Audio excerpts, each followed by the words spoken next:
अगर हम कहें कि रामकृष्ण बुद्ध और गांधी को हम लाए हैं तो ये उनका अपमान है। आप कहते थे कि सीमाएं सुरक्षित हैं, दिल्ली में संसद पर हमला हो गया। जब युवा को आप गुमराह करके सत्ता पर बैठते हो ना, तब देश का पतन होता है। बीजेपी जब नहीं थी तब भी राम थे।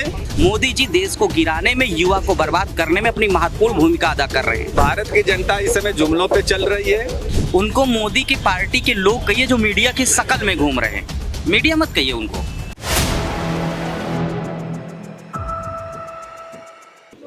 क्या वाकई में हमारे देश में बेरोजगारी एक बड़ा मुद्दा बना हुआ है? जिस तरह से संसद भवन में लोग हमला कर रहे हैं, बेरोजगार युवा नौजवान हैं वो हमला करते हैं, नौकरी की गुहार लगाने गए थे, उनको लगता था कि उनकी आवाज नहीं सुनी जा रही है। तो वाकई में हमारे देश में बेरोजगारी एक बड़ा मुद्दा है। लोगों से बात कर लेते हैं इसी पर। सर, क्या लगता है कि हमारे देश में बेरोजगारी एक सबसे बड़ा मुद्दा है? कल की जो घटना संसद भवन पे हमला हुआ, वहाँ पे बेरोजगार थे, वो अपनी आवाज ही उठाने के लिए। देखिए, कल की जो घटना है वो एक ऐतिहासिक दिन पे वो घटना घटित हुई है। और जो पहले संसद में हमला हुआ था वो हर साल जो है वहाँ पे जो लोग शहीद हुए हैं वहाँ पे श्रद्धांजलि दी जाती है। सुरक्षा एक विशेष प्रकार की होती है और जब संसद बनी थी तो बड़े बड़े दावे किए गए थे कि मतलब इसमें परिंदा भी पर नहीं मार पाएगा। तो कल के दिन दो बातें बड़ी महत्वपूर्ण थी कि एक तो संसद में सेंध लगी, नई संसद बनी थी, सुरक्षा में चूक हुई, और दूसरा एक मसला है बेरोजगारी का। वो इतना बड़ा मसला है, इन दोनों प्रश्नों को कहीं ना कहीं मीडिया दबा रहा है। मीडिया इधर उधर की बातें कर रहा है, सरकार की बातें कर रहा है, सरकार जो सुनना चाहती है वो बातें कर रहा है। कुछ लोग अपने पेट के लिए जो देश के प्रति जो उनका धर्म है मीडिया का, वो उस धर्म का पालन नहीं कर रहे हैं। ये बड़े अफसोसनाक है।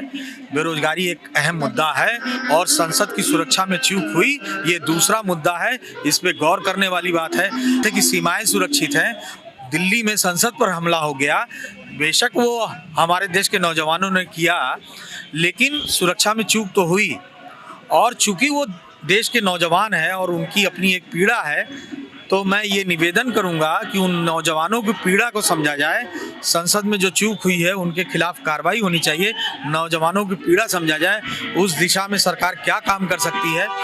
जो केंद्र के खाली पद हैं, हर चुनाव में सरकार कहती है कि हम खाली पद भरेंगे, चाहे वो रेल का मसला हो, चाहे बाकी अन्य विभाग हों, उसमें पद भरने की बात होती है, लेकिन जैसे ही चुनाव बीतता है वो पद नहीं भरे जाते हैं। अगर उत्तर प्रदेश की बात करूं, यहाँ पे योगी आदित्यनाथ कहते हैं कि 6 लाख नौकरियां दे दी यूपी में। देखिए, योगी आदित्यनाथ के 6 साल की सरकार में बड़ा बड़ा दावा था कि डबल इंजन की सरकार में जो है मतलब कोई कमी नहीं रहेगी, चाहे वो विकास हो, चाहे जन कल्याण हो, चाहे रोजगार हो, मगर सही मायने में कोई काम नहीं हो रहा है। और योगी ने रोजगार को लेकर कई बार तो ऐसी बातें कही हैं कि जो हास्यास्पद है और जैसे लगे कि नौजवानों के चोट पे जो है वो मिर्च और नमक छिड़कते हैं।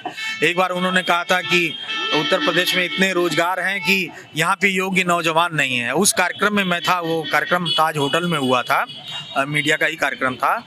तो इस तरह की बात योगी जी करते हैं। कई बार जो है वैकेंसीज को लेके फॉर्म जो है निकाले गए, वैकेंसीज निकाली गई, एग्ज़ाम होते हैं, उसमें एग्ज़ाम में धोखाधड़ी होती है, 420 होती है, फॉर्म लीक हो जाते हैं, एग्जामिनेशन पेपर लीक हो जाते हैं, मगर नौकरी नहीं मिलती है। नौजवान जो है, जो बेरोजगार है, उसके माँ बाप से पैसा लेता है, फॉर्म भरता है और एग्ज़ाम के समय वो धक्के खाते हुए अलग अलग शहरों में किराया दे के जाता है, एग्ज़ाम देता है, मगर उसे रोज़गार नहीं मिल रहा है।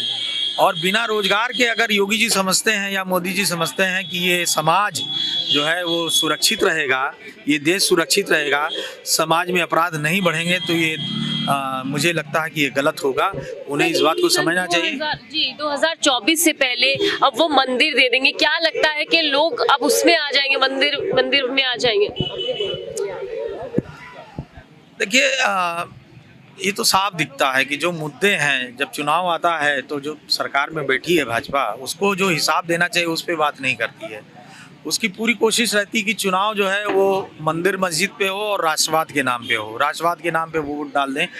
कोई ये ना पूछे कि भाई आपने क्या काम किया, आपने कितनी सड़क बनाई, कितने गड्ढे भरे, कितना रोजगार दिया, कितनी महंगाई कम की, महिला कल्याण को लेकर आपने क्या किया, युवाओं को सस्ती शिक्षा मिलने के लिए आपने क्या काम किया। चुनाव के समय ये सब बातें नहीं होती हैं, अनर्गल बातें होती हैं, मुद्दों को भटकाया जाता है। और ये दुर्भाग्यपूर्ण है कि ये मोदी जी, योगी जी, भाजपा सरकार द्वारा सरकार में बैठकर ये काम किया जाता है। धर्म के नाम पे राजनीति की जाती है, जो कि हमारा संविधान इसकी इजाज़त नहीं देता है। धर्म के नाम पर राजनीति की इजाज़त संविधान में कतई नहीं, धर्म पर राजनीति करना संविधान में कतई इजाज़त नहीं। उसके बावजूद ये सबसे आसान तरीका है सरकार का, और अपने अकर्मण्य जो उन्होंने काम कोई नहीं किया होता उसको छुपाने का धर्म और राष्ट्रवाद सबसे आसान तरीका है, और कहीं ना कहीं उसी पर वो काम करके वोट ले लेते हैं। चलिए और लोगों से बात कर लेते हैं। क्या लगता है कि 24 में जो मंदिर का, राम मंदिर का एक मुद्दा लेकर चल रही है भाजपा, ये कितना कारगर साबित है? देखिए, ये भारत की जनता है, और भारत की जनता को अगर आप 20 साल पहले चले जाएंगे तो लोग भालू लेके आते थे और पूरे गांव के लोग जो है अपने बच्चों को सुंघवाते थे कि ये जो है रोग खत्म कर देगा। तो भारत की जनता इस समय जुमलों पे चल रही है, मुद्दों पे नहीं चल रही है। तो जुमला को देखते हुए अब जो है उससे मोह भंग हो गया है। रह गई बात ईवीएम का खेल, तो ईवीएम के खेल से भले बन सकती है, राम मंदिर के मुद्दे पर नहीं बन जाएगी। बीजेपी जब नहीं थी तब भी राम थे, उनके पहले भी थे ना, बीजेपी ने राम को पैदा किया। ये तो कहते हैं हम राम को लाए हैं देश में। देखिए, ये तो जो है धर्म का और राम का अपमान है। हम लोग जो है राम हमारे जो पूजनीय हैं, और हम राम कृष्ण गांधी और बुद्ध की ये धरती है, उसका सभी को सम्मान करना पड़ेगा। अगर हम कहें कि राम कृष्ण बुद्ध और गांधी को हम लाए हैं तो ये उनका अपमान है। राम को इस धरा के, यहाँ के कण कण को जो व्यक्ति है वो कण कण में कहता है कि राम है, ये कैसे ला सकते हैं? इनको वो लाइए कहना अपमान है। हिंदू धर्म का ये लोग अपमान करते हैं। लेकिन रह गई बात कि लोगों को जानकारी नहीं है, इसलिए लोग उनके जुमलों में आ जाते हैं। सर, ये कहते हैं कि हमने देश में सबसे ज्यादा रोजगार दिया है, देश विकसित हो रहा है, 56 इंच के सीने की बात करते हैं। कल जो घटना संसद भवन पे हमले की, वो भी बेरोजगार जो नौजवान थे उनके द्वारा ये घटना हुई, इसको कैसे देखते हैं? देखिए मैडम, रह गई बात जो पीएमओ है, पीएमओ कोई भी ऐसी तार्किक बात नहीं करता है जो अपनी बात पे टिक जाए। माननीय प्रधानमंत्री जी भी जो बात करते हैं, अगर गलत कह दिए, जैसे ऐतिहासिक बात है जो इतिहास में दर्ज है, चाहे जो तमाम सदियों के महापुरुष को एक साथ बैठा दिए कबीर के उस पर ले जा करके, तो अगर कोई गलत कहें तो आज तक जो प्रधानमंत्री जी ने सारी नहीं बोला कि मैंने ये गलत बोल दिया, चाहे जबान फिसल, कभी नहीं बोला। तो जो लोग जनता के प्रति जवाब दे नहीं हैं उनको प्रधानमंत्री के कुर्सी पे नहीं रहना चाहिए, ना जनता को बैठाना चाहिए, क्योंकि हम जनता के प्रति जवाबदेह हैं। पार्लियामेंट अब रह गए पार्लियामेंट में कूदने की। आपका कहना है जनता त्रस्त है, आपका कहना है जनता मुद्दों पर नहीं बात, जनता के मुद्दों पे प्रधानमंत्री बात नहीं करते। तो सर, क्यों वो बार बार दावा करते कि हम ही सरकार बनाएंगे, और वो दावा पूरा भी होता रहा? भी देख रहे 3 राज्यों के। देखिए, ये जो बोलते हैं इनका सीधा खेल जो है तकनीकी है, ईवीएम के खेल के कारण है। बाकी बिहार भी हार गए थे, यूपी भी हार गए थे, इन राज्यों को भी हार गए थे। इन राज्यों के हारने के कारण ही इन्होंने इन सारे जो मुख्यमंत्रियों को हटाया और बताया कि आपके कारण ये चुनाव नहीं जीते हैं। अब इसलिए ये लोग मान करके हट भी गए। जो हटने का कारण मेन यही कारण है, इन लोगों के कारण मेजॉरिटी इनकी नहीं आई है। तो मात्र ये जानते हैं कि हम ईवीएम से ही सरकार बनाएंगे, ईवीएम से लाएंगे। किसी न नेता की जरूरत है न जनता की जरूरत है। इसीलिए ये जो मामा शिवराज के चेहरे पे हुआ, वो रो रहे हैं, उनके वो भावुक हो रहे हैं। के चेहरे के कारण चुनाव नहीं जीता गया है। अगर इनके चेहरे पे चुनाव जीता तो कभी भी प्रधानमंत्री जितने अच्छे सियासतदार हैं वो कभी नहीं उनको हटाते। लेकिन वो जान रहे हैं कि मामा के कारण चुनाव नहीं जीते हैं, ईवीएम के कारण चुनाव जीते हैं। वो मामा भी जाने, इसलिए मामा पीछे हो गए। शिवराज सिंह को अगर इतनी लोकप्रियता रहती तो हटा नहीं सकते, क्योंकि अभी जो लोकसभा का चुनाव है उनकी लोकप्रियता खत्म हो गई, वो चुनाव हार गए थे। तकनीकी कारणों से ईवीएम में खेल करके चुनाव जीते हैं। और इन सभी राज्यों में रह गई बात, एक जो तेलंगाना में जो दिए हैं तो चूंकि उनका था नहीं, इसलिए उन्हीं के जो समर्थक थे उन्हीं में उन्होंने बंटवारा कर दिया कि ये भी ना कहें कि जो ईवीएम का खेल है। जी, असलियत यही है। और रह गई बात बेरोजगारी, और इस पे बात करें तो रोजगार और बेरोजगारी पर तो ये कोई काम नहीं करते हैं। सर, ईवीएम का खेल है तो फिर 24 में भी विपक्ष के लिए बड़ा मुश्किल हो जाएगा। हाँ, इन लोगों को एक साथ लड़ना चाहिए, लेकिन जो विपक्ष है, विपक्ष भी जो है अपनी जो लड़ाई है उसको संगठित होकर के नहीं लड़ रहा है। ये सबसे बड़ा वो है। विपक्ष का कोई भी लीडरान जो है अब एक दूसरे को मानने को तैयार नहीं है, ना इनके पास कोई कार्यक्रम बचा है। देखिए, हम लोग बहुत निष्पक्ष बोलते हैं, मैं एडवोकेट हूँ, किसी पार्टी के उस पर नहीं। इन लोगों का भी जो कार्यक्रम है, किसी का भी जो है कार्यक्रम इस लेवल का नहीं है कि वो जनता को इकट्ठा कर ले। हाँ, जनता सरकार से उब करके जो वोट दे रही है उसके विकल्प में दे रही है कि हम इनको चुन दे, उनको चुन दे। असलियत ये है कि विपक्ष के नेताओं के कारण कोई वोट इनको नहीं मिल रहा है, कोई भी नेता हो। रोजगार दे रहे तो भी ये बेरोजगार क्यों चिल्ला रहे हैं? देखिए, जब मुद्दों से किसी बात को हटाना हो तो इस तरह की घटनाओं को लाया जाता है, और जिस तरह से सदन वाली घटना को अगर हम जिक्र में लें, उस पर गूढ़ता से विचार करें, तो भारत सरकार से लेकर के भारत की तमाम खुफिया एजेंसियां जो है रडार पर आ जाती हैं। और स्वयं यहाँ जो वहाँ का जो एरिया है, जो हाईटेक एरिया है, 1-2 किलोमीटर का है, जहाँ पर संसद बनी हुई है, तो कहीं ना कहीं उसमें ये लगता है कि सरकार के लोग, सरकार के अधिकारी, वो लोग खुद उसमें शामिल हैं कि जनता को मुद्दों से हटाया जाए। अब ये भी सवाल हो सकता है कि आखिर उस इलाके को ही क्यों चुना गया? वो इसलिए चुना गया क्योंकि उसका मैसेज पूरे भारत में जाएगा और लोगों को। आप कह रहे हैं कि लोगों का ध्यान हटाने के लिए, लेकिन ये सर, ये तो अपने आप में सवालों के घेरे में खड़े हो गए क्योंकि सुरक्षा व्यवस्था में चूक आई है, और एक तरफ ये कहते हैं कि हमने सुरक्षा व्यवस्था बड़ी अच्छी कर दी है। देखिए, सवाल है, उनसे सवाल कौन करेगा? कल घटना हुई, कल मोदी जी का बयान आया, देश के प्रधानमंत्री का बयान आया, किसी मीडिया के पास आया हो तो बताइए। गृह मंत्री का बयान आया, किसी खुफिया विभाग के चीफ का बयान आया? नहीं आया बयान। जब विपक्ष आक्रामक हो गया तो बयान आया। सवाल वही है, मैं बार वही बताना चाह रहा हूँ कि चैनल के माध्यम से जनता को, कि सवाल कौन करेगा? जो लोग सवाल कर रहे हैं वो लोग कहते हैं कि गृह मंत्री और प्रधानमंत्री तो ओथ सेरेमनी में बिजी हुए हैं, जो 2 प्रदेशों के मुख्यमंत्रियों का शपथ ग्रहण हो रहा वहाँ बिजी हैं। तो सवाल है, जहाँ शपथ ग्रहण हो रहा है, क्या वहाँ मीडिया नहीं है? क्या भारत की जो मीडिया है उसके पत्रकारों का दायरा छोटा हो गया कि यूपी में है तो मध्य प्रदेश नहीं कवरेज करते? अरे, मैं तो तमाम ऐसे पत्रकारों को, चैनल को जानता हूँ जो अभी जल्दी चालू के, उनके कई स्टेट्स में पत्रकार हैं, यहाँ तक कि गली मोहल्ले तक उनकी जो है लिंकिंग है। तो कहीं न कहीं बड़ी स्केल पर जनता को गुमराह करना इनका मकसद है। और रही बात, अब मुद्दों की बात कर लीजिए। जैसे अभी मोदी जी ने एक और स्टेटमेंट कह दिया था, बात चूँकि मोदी का इसलिए करेंगे चूँकि प्रधानमंत्री ऐसा कोडिंग करते रहते हैं। उन्होंने एक सबसे बड़ी बात कही कि हम 80 करोड़ लोगों को हम राशन की जो परंपरा है उसको कंटिन्यू करेंगे साल और। हाँ, मैं ये कह रहा हूँ, 20 साल का जो युवा है, जिसको डॉक्टर बनना चाहिए, जिसको इंजीनियर बनना चाहिए, क्या वो मोदी करते हुए 5 किलो राशन से खा करके 40 साल तक ऐसे ही चलेगा? वो युवा अपनी जवानी को जब बर्बाद करेगा, अपने करियर को मेंटेन करेगा, तो आगामी जो पीढ़ी होती है उसको क्या देगा? आखिर डॉक्टर कहाँ से आएंगे, इंजीनियर कहाँ से आएंगे?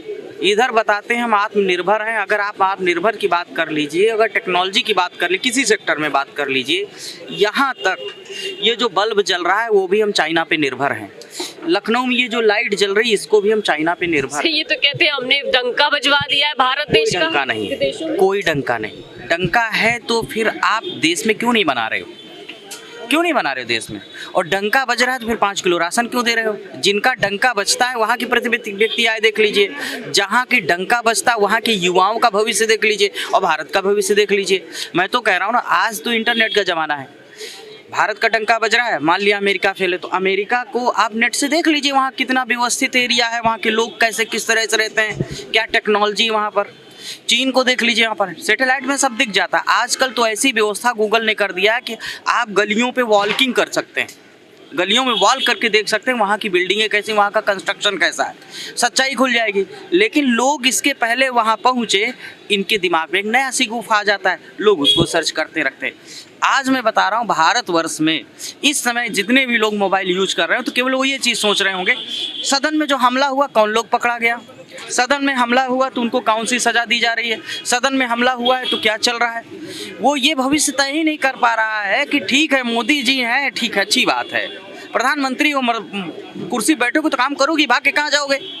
लोगों का वोट लिया है, लोगों का कर्जा खाया आपने, गिड़गिड़ा के हम लोगों के सामने जो है रगड़ करके वोट मांगा है, जनता के सामने गिड़गिड़ाया, भैया वोट दे दो, चौकीदार हूँ, थानेदार हूँ, जो भी बताया है, हमें वोट दे दो, देश को अच्छी दिशा में ले जाएंगे। सवाल इन पर पूछो ना उनसे कि आपने वादा किया था, उन वादों को क्या हुआ, 2 करोड़ नौकरी का क्या हुआ, रोजगार का क्या हुआ? आप कहते हो मोदी ये मीडिया क्यों चुप है? कल से उसी वो जो कलर बॉम्ब है, कलर बॉम्ब गोदी मीडिया जो कहा जाता है। कलर बॉम्ब को लेकर एक बड़ा तमाशा बनाया है, लेकिन उन्होंने सवाल नहीं किया। जब मीडिया, उनको नाम मत कहिए, उनको मोदी की पार्टी के लोग कहिए जो मीडिया की शकल में घूम रहे हैं। मीडिया मत कहिए उनको, मीडिया नहीं है वो मोदी की पार्टी के लोग हैं। उनको अभी तो एक आपने नाटक यहाँ देखा कुछ, वो तमाशाबीन नौटंकीबाज हैं, वो मीडिया वाले नहीं हैं, वो मीडिया वाले नहीं, उनको मीडिया शब्द कहना जरूर। मोदी की नाटक कंपनी के लोग हैं, वो नाटक कर रहे हैं। जो टॉप 50 हैं, उन टॉप 50 के पास कोई किरदार नहीं है। 24 घंटे उठा ले, ना किसी गरीब की बात करेंगे, ना किसी मजदूर की बात करेंगे, ना किसी की बात करेंगे। अब उत्तर प्रदेश की अगर बात कर लो, यहाँ अगर चिकित्सा व्यवस्था की बात कर दी तो यहीं भारतीय जनता पार्टी के एक सांसद थे जो अपने बेटे का इलाज कराने पीजीआई गए थे। और पीजीआई क्या है? संजय गांधी स्नातकोत्तर विज्ञान संस्थान है। बताते हैं कि हमने ढेर सारे एम्स बनाए। तो पीजीआई पहला, जब अगर भाजपा ने ढेर सारे एम्स बना दिया, बहुत हाईटेक टेक्नोलॉजी हो गई, तो फिर पीजीआई क्या करने चले गए? चलो मान लिया भाई पीजीआई आपके प्रदेश में, तो जाना चाहिए आपको, वहाँ चले गए। भाजपा का सांसद का बेटा गेट पर तड़प करके मर जाता है और उसके बाद सरकार पीठ थपथपा रही है। रीजन क्या दिया जा रहा है कि पीजीआई के प्रशासन ने भर्ती नहीं किया है। और मैं आपको बता दूं, उस प्रश्न का उत्तर ये कि पीजीआई में बेड ही नहीं तो कहां भर्ती कर लेगा।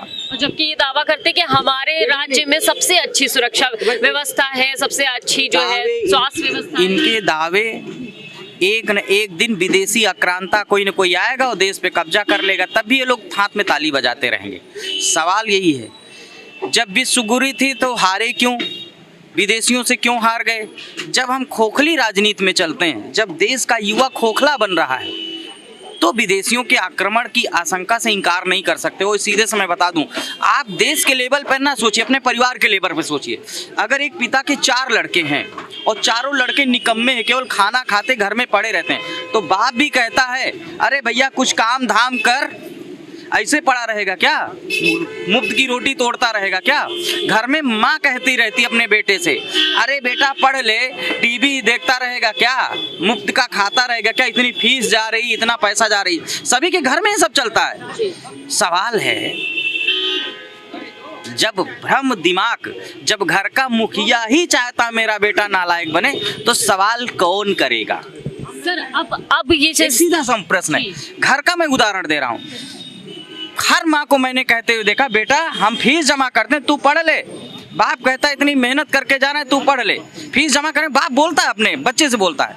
अगर घर का बाप ही वो मुखिया ही कहने लगे, जा बेटा टीवी देख, जा बेटा घूम जाके, तो उस परिवार का क्या होगा? जब हमारे देश का मुखिया ही कह रहा है जा बेटा राशन खा और कुछ मत कर, तो इनसे डॉक्टर की उम्मीद, अध्यापक की उम्मीद क्या की जा सकती है? वो विदेशी लोग अटैक नहीं करेंगे, इससे इनकार भी नहीं किया जा सकता सीधे। सर अब जिस तरह से विपक्ष कह रहा है कि ईवीएम हटा दो, क्योंकि जब अमेरिका जैसे देश में ईवीएम से नहीं हो रहा है, बैलेट पेपर से हो रहा है, तो अब क्या लगता है कि ईवीएम के सवाल पे मैं एक बात कहना चाहता हूँ। सत्ता पक्ष हो चाहे विपक्ष हो, विपक्ष में तो कभी भाजपा भी थी, विपक्ष शब्द नहीं कहा जाएगा। सवाल इस चीज का कि जो लोग सत्ता से सवाल पूछते हैं, उन लोगों से मैं कहना चाहता हूँ, सवाल बदलो अपने। ईवीएम मुद्दा नहीं है, आप खुद उनकी कमी को जनता के बीच में नहीं रख पा रहे हो, और जनता इस समय समझ नहीं पा रही सच क्या है गलत क्या है। जनता जिधर भग रही उधर भगती जा रही। जनता को अगर इतनी समझ होती तो 5 किलो राशन में एक 24 साल का युवा लेने जाता है। और सच्चाई में बता दूं, मेरा भी राशन कार्ड बना हुआ है, हमको भी 5 किलो मिल रहा है, लेकिन हम लेने नहीं जाते। हमारे वहाँ मिसेज कहती जाओ 5 किलो ले आओ जा करके वहाँ से। हमने कहा क्यों ले आए? जिस दिन 5 किलो राशन लाएंगे ना, तो पवन शर्मा घर पर पड़े रहेंगे बिस्तर में, बाहर नहीं निकलेंगे। और बाहर जब नहीं निकलेंगे तो हमें ये नहीं पता चलेगा कि दारुल सफा में कोई 4 PM वाली मैडम भी आती बैठ लेती, ये नहीं पता चलेगा हमको, क्योंकि मुझे राशन मिल रहा है और नमक से हम खा रहे हैं उसको। सवाल है, मोदी यही तो चाहते हैं तुम खाओ और पड़े रहो। और वोटर कौन सा है? 20% इनका वो वोटर है जो खाने को मोहताज है। हम नहीं करें, मोदी जी करें, तो उसको खाने तक सीमित रखते हैं। उसी 20% की बदौलत ये सत्ता पे आ रहे। सवाल है, युवा को बर्बाद क्यों कर रहे हो? अगर मैं एक युवा हूं, अगर मैं बेरोजगार खड़ा हूं, क्या मेरे अंदर टैलेंट की कमी है? अगर टैलेंट की कमी लगती है तो मैं उत्तर प्रदेश मंत्रिमंडल को चैलेंज देता हूँ, आए उसका कोई भी मंत्री आके हमारे बराबर आके बहस कर ले, चाहे जिस मुद्दे पे बहस कर ले और चाहे जिस नॉलेज पे बहस कर ले, चाहे एजुकेशन पे बहस कर ले, चाहे टीचिंग पर बहस कर ले, मैं उसको बेहतरीन तरीके से सब्जेक्ट का नॉलेज बताऊंगा। लेकिन मुझे नौकरी क्यों नहीं दी जा रही? एक जाहिल व्यक्ति को आप लेटरल एंट्री के साथ भर रहे हो। मैं चैलेंज करता हूँ, उत्तर प्रदेश सरकार को चैलेंज करता हूँ, कोई भी मंत्री या कंपटीशन, मैं एमएससी हूँ और ऐसा नहीं नकल करके सब्जेक्ट निकाल लाइए, किताब निकाल लाइए और ब्लैक बोर्ड लगा दीजिए और मैं A to Z ऐसे बताऊंगा उसको। अगर गलत हो जाए तो यही जो है आप पब्लिक जुट जाए हमें मारने के लिए। सवाल ये है ना, जब युवा को आप गुमराह करके सत्ता पर बैठते हो ना, तब देश का पतन होता है। और मैं सीधे कह रहा हूँ, मोदी जी देश को गिराने में, युवा को बर्बाद करने में अपनी महत्वपूर्ण भूमिका अदा कर रहे हैं। और रही बात कुछ बोलने की बात हो तो कुछ भी बोला जा सकता है। जी चाचा, आप क्या कहना जो चाहिए? बेटा कह रहा है, बेटी सत्य कह रहा है, जनता समाज समझ नहीं पा रहा है कि ये देश को किस रास्ते पे ले जा रहे हैं। ऐसे देश का भविष्य और समाज का भविष्य उज्जवल नहीं होना है। सर वो तो कह रहे हैं कि हमने 5 साल की और गारंटी दे दी अनाज। ना गारंटी दे दी तो गारंटी तो जिन सब चीज़ें की दे दी, और कल माँ क्या हो गया गारंटी में। तो ये चीज़ का है, सारी चीज़ें समाज में विघटन डाल रहे हैं। समाज को मिलके लेके चलना पड़ेगा, जब ही देश की तरक्की होगी, जब ही देश आगे बढ़ेगा बेटी। तो मतलब जो बेटा बोल रहा है वो सही बोल रहा है। अब नहीं बताओ, दक्षिण में इनकी दाना कर रही, दक्षिण समझदार है, पढ़ा लिखा है। अच्छा, पश्चिम पूर्व बुंदेल ऐसा है कि नेगेटिव भावुकता में आ जाता है और उसी रास्ता पर चल रहा है। इसका रिजल्ट जिन्हें बाद में मालूम पड़ेगा कि हम को इन्होंने कांटा खेल दिया। ये चीज़ गलत है बहुत, ऐसे नहीं देश चलता बेटी। राजा काजे सारी जनता, सारी प्रजा, हर समाज, जिस सर्व समाज का देश है, सर्व समाज रहेगा और जब ही देश चलेगा। और धन्यवाद दे उन बुजुर्गों को, उस समय में हम कितनी गरीबी थी, कितनी वो थी, देश को आज़ाद करा। इस समय में देश कोई परेशानी हो तो आज़ाद नहीं हो पाया। आज दलाइना में यहीं पर थोड़ी सी भूल पे ये जिस रास्ता पर चल रहे हैं, शिक्षा कमजोर। ये तो कहते हैं चाचा कि हमने जो है विश्व में डंका बजवा दिया भारत। डंका बजवाए तो ऐसा है, तुमने पैकाज बजाया है तो समाज का बुद्धिजीवी आदमी तो इसको कह नहीं सकता बेटी। जो जा बात को कहते हैं ये चीज़ है, गलत है राजा के लिए। राजा को सबसे पहले तो ये झूठ नहीं बोलना चाहिए। सर झूठ बोलते हैं मोदी जी? इतना झूठ बोलते हैं कि इसका नहीं बताओ। संसार में बेटी कोई अमर नहीं है, सबको जाना है, पर नाम अमर उन्हीं का रहता है जो अच्छा कर जाते हैं। भगत सिंह का नाम क्यों अमर है, चंद्रशेखर का क्यों अमर है? तो मतलब ऐसा है कि जो अच्छे लोग हैं उनके नाम अमर हुए, उन्हें याद है किया। अटल जी के लिए क्यों नहीं कोई कहता? भाई वो तो बीजेपी के थे, पर वो मतलब ऐसा है विपक्ष में पद पर रहे, विपक्ष बारे भी मानते थे, समाज भी मानता था। तो मतलब राजा ऐसा होना चाहिए। तो मतलब ये इनकी जो नीति है, ये मतलब समाज इतने और देश इतने सही ना बेटी। इतनी बात बोलना चाह रहा हूँ। बहुत बहुत बेटी आशीर्वाद आप लोगों ने, आप लोग बहुत कष्ट करें। आप तो क्या है बढ़ती महंगाई और बेरोजगारी पे जनता की राय? आपको सीधी उनकी राय सुनाई है जनता की, जिस तरह से भारतीय जनता पार्टी की तरफ से लगातार जुमले और सिर्फ और सिर्फ झूठ बोलने की बात जो जनता कह रही है कि जिस तरह से उन्होंने सिर्फ और सिर्फ झूठ और फरेब करने का काम किया है, जनता को गुमराह करने का काम किया है, इससे जनता पूरी तरह से त्रस्त है। और शायद यही वजह है कि 24 में इसका खामियाजा बीजेपी को भुगतना पड़ेगा। कैमरा पर्सन सत्यनारायण के साथ में हयात अब्बास, 4PM।